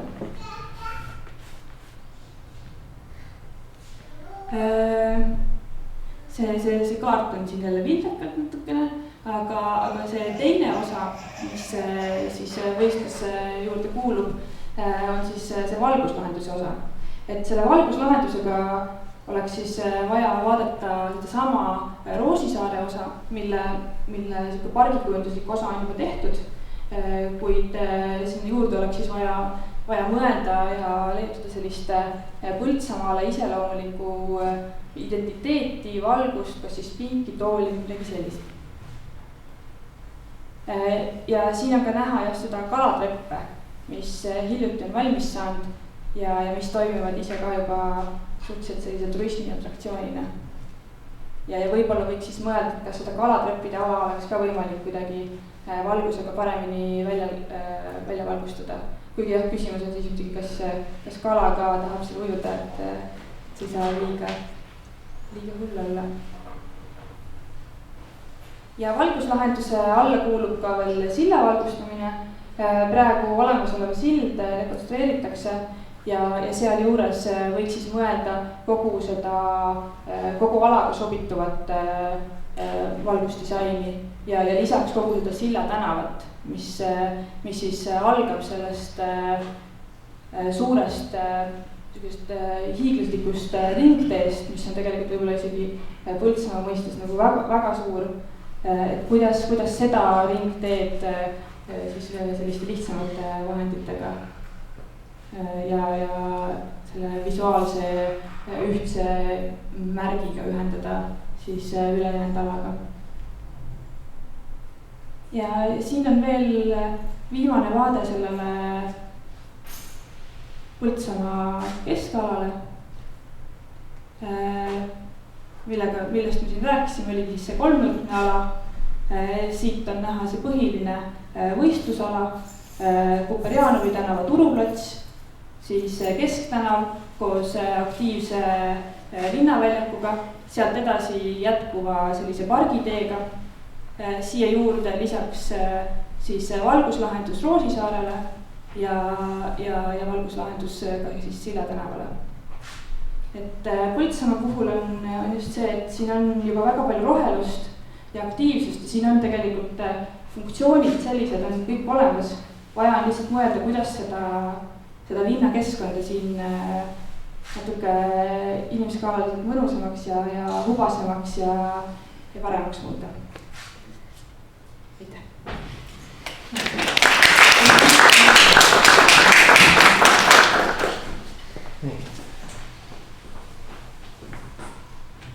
Tänud, aga äkki tekkis küsimusi vahepeal?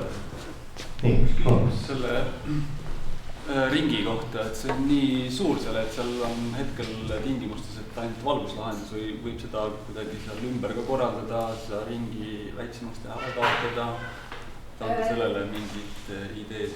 Seda me oleme linnaga rääkinud ja praegu, mis me oleme otsustanud, et pigem keskenduda sellele Kuperjanovi ja Kesktänavale, sest muidu võib-olla see ala, millega arhitektid peaksid tegelema, muutub nagu liiga suureks. Ja ka samas see ressurss, mida linn saaks praegu valmis ehitada. aga samas nüüd ütleme see, et alati me oleme jaganud, võimalik seda asja tapitada, et selles suhtes küsimus on nagu õige, et lihtsalt praegu sellele olemusele liikluslahendusele pakkuda seda valguslahendust, aga samas mitte disaini, ütleme, et kuidas seda ala nagu organiseerida maapinna tasandil, et see on tõesti võib-olla pisut piiratud, et võiks äkki mõelda selle üle, et jätta see ka vabaks, et selge on see, et ühe korraga kõike ei jõua, et tuleb keskenduda ja ilmselt on see etapiliselt lahendatav see asi, aga mõte iseenesest tundub ju õige. Ja me oleme ise ka mõeldud, et ei kuulda, et tegelikult tõesti kiiresti täiesti ütle ära. Nii, et seda võiks siis võib-olla korrigeerida. Räägime sellest, jah. Nii, äkki veel mõni hea mõte kellegi?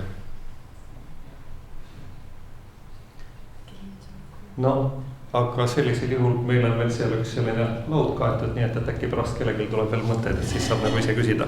Aga täname nüüd Põltsamaad osalemast sellel meie programmil ja Reet Salmeni kingitus.